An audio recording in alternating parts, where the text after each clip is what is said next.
বাবা হারা আর্থিক দারিদ্রের হস্ততুন বাড়ি উড়া শাকপুরার মাইয়ে মনীষা এবার এসএসসি পরীক্ষা বিজ্ঞান বিভাগের তুন A+ ফাইনে প্রমাণ করছি স্বপ্ন হনু দিনও দারিদ্রের হাসে হার ন মানে ঈদি দিন সকালে বাবারে হারাই মনীষা এতে তুন জীবন বদলে যায়। দিন মজুর বাবার রাহি যাওয়া সামান্য জমি আর মা মনোয়ারা বেগমের অদম্য সাহসত 5 মাইয়ে সন্তানের লইনে শুরু হয় সংগ্রামের জীবন। কোনো সময় ধানের জমি থাক আবার কোনো সময় নহাইনে দিন হারল। তবুও মনীষার মা মাইয়া কলে পড়ালেখা বন্ধ ন করে। এই কঠিন জীবনের প্রতিটি অধ্যায়ত মাইয়ে মনীষা আছিল আশার আলো। প্রথম শ্রেণী তুনেই ক্লাসের রোল নম্বর 1, কোনো ক্লাসত তৃতীয় নয়। পরীক্ষার সময় অনাহারে স্কুলত গেল, কোনো সময় মনোবল নোয়ারাই। মনীষার স্বপ্ন একজন ডাক্তার হইনে গ্রামের গরিব ও অসুস্থ মানুষ সকলের চিকিৎসা সেবা দেওয়া। নিজের জীবন আর বাস্তবতার তুন পাওয়া কষ্টরে সে রূপান্তর করতে চাই অন্য সকলের সহায়তায়।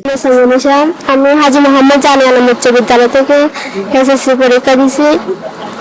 আমার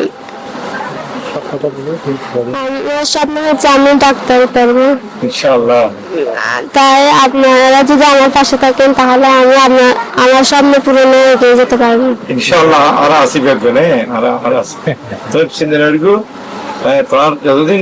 এই গল্প শুধু শিক্ষার্থী সাফল্যই নয়, উগ্র মায়ের অদম্য লড়াই, উগ্র পরিবারের স্বপ্ন টিকে থাকবে ইতিহাস। আমি তো অনেক কষ্ট করি লেখাপড়া করেছি মেয়েকে। এখন আপনারা যদি, এখন তো ছোটখাটো এটা আমি মানুষ করছি, এখন আপনারা যদি করতে পারেন এটা আলহামদুলিল্লাহ।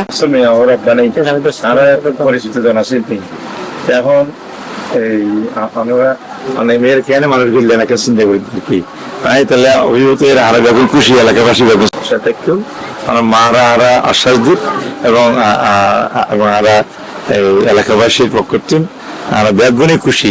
তুমি তোমার আব্বা মারা গিয়ে দীর্ঘ 11 বছর আগে, হ্যাঁ তোমার সড়ক তুমি বড় করে গিয়ে আমরা আনলাম ইনশাল্লাহ। ভবিষ্যতে আমরা ফাঁসি থেকে ইনশাল্লাহ। হ্যাঁ কোনো চিন্তা করবে তুমি ফল হাসলে বেরোবো। আমরা ডাক্তার নাসের এবং আর সংগঠনের পক্ষ থেকে আমরা যে কোনো সহযোগিতা আমরা পাশে থেকে ভর্তি হতে শুরু করে যে অনেক বিষয় আমরা পাশে দায় বললে আর এখন ওয়াদা করি, বাকি আল্লাহ মর্জি। মিষ্টি হবে আর কি মিষ্টি হবে সামনে নাই। হ্যাঁ বলখালী প্রতিনিধি রাজীব দরের ফারানুর reporter, CN TV CTG, Chittagong.